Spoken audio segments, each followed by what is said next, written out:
जिनके हृदय में परोपकार की भावना होती है, जो लोग दूसरों के लिए अच्छा सोचते हैं, दूसरों के लिए अच्छा करते हैं। हम कर नहीं पा रहे हैं किसी के लिए अच्छा, लेकिन हम सोच तो अच्छी रखें। परमात्मा हमको भी इस लायक बनाए कि हम भी लोगों का कुछ न कुछ भला कर सकें। हमारी सोच ही नहीं है। आज दुनिया चलती इसीलिए है।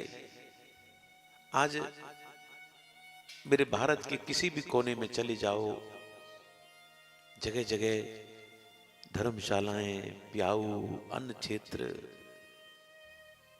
खुले हुए। अगर वो लोग सब लोग अपने लिए ही सोचते तो क्या धर्मशाला, क्या कभी मंदिर, क्या प्याऊ, कभी अन्न क्षेत्र चल पाते?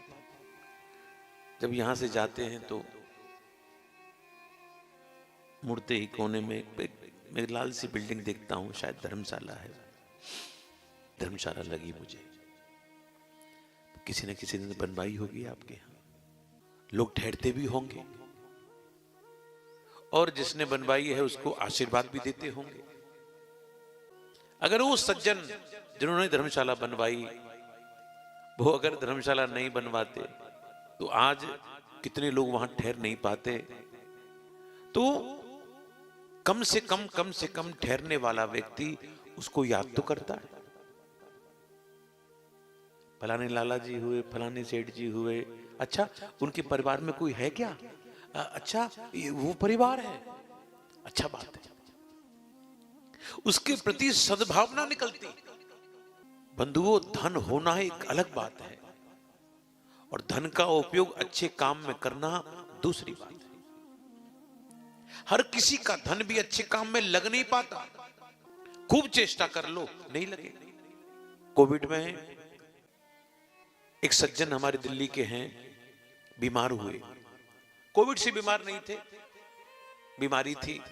डॉक्टरों ने जवाब दे दिया, घर ले आए, बड़े बड़े हॉस्पिटल में इलाज भी कराया, लेकिन कुछ लाभ नहीं मिला। तो अंत में जब सब तरफ से परेशानी आती है तो गुरुजी याद आते हैं। फोन आया बच्चे का रोते हुए, गुरुजी बाबूजी की हालत ठीक नहीं है, डॉक्टरों ने कहा कि सेवा करो। मैंने कहा भाई अब तुम आज बता रहे हो? क्योंकि व्यक्ति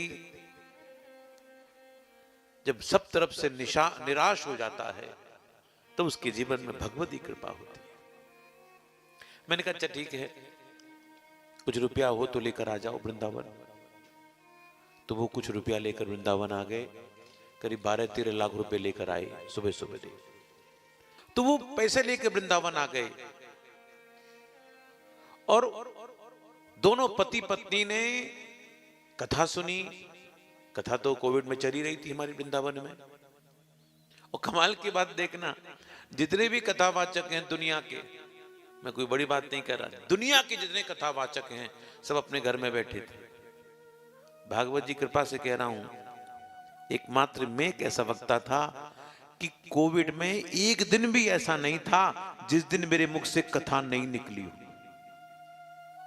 सोचो, ये कृपा की बात है। और जैसे जैसे मैं उनसे कहता गया वैसे वैसे वो रुपया खर्च करते गए। अन्न क्षेत्र चला हमारे यहां, इधर दे उधर दे खूब, और वो पैसा खर्च करते रहे अपने हाथ से दोनों पति पत्नी। और वैसे वैसे उनके पिताजी ठीक होते चले और आज भी ठीक है। डॉक्टर आश्चर्य कर रहे हैं वेदांता के, ये हुआ तो हुआ क्या, आज भी ठीक है। संभवतः कथा टीवी पर देख ही रहे हो। इस जीवन में कभी भी परोपकार की भावना आए, धन कमाओ, कुछ हिस्सा धर्म कर्म में, समाज की सेवा में लगाना चाहिए। उससे धन की शुद्धि भी होती है, आने वाली संतति भी सुधरती है, यश भी मिलता है। वो कहते हैं जिनके हृदय में परोपकार की भावना होती है उनके जीवन की सारी विपदा, बहुवचन, सारी विपत्तियां समाप्त हो जाती हैं और जीवन में संपत्ति की प्राप्ति होती है।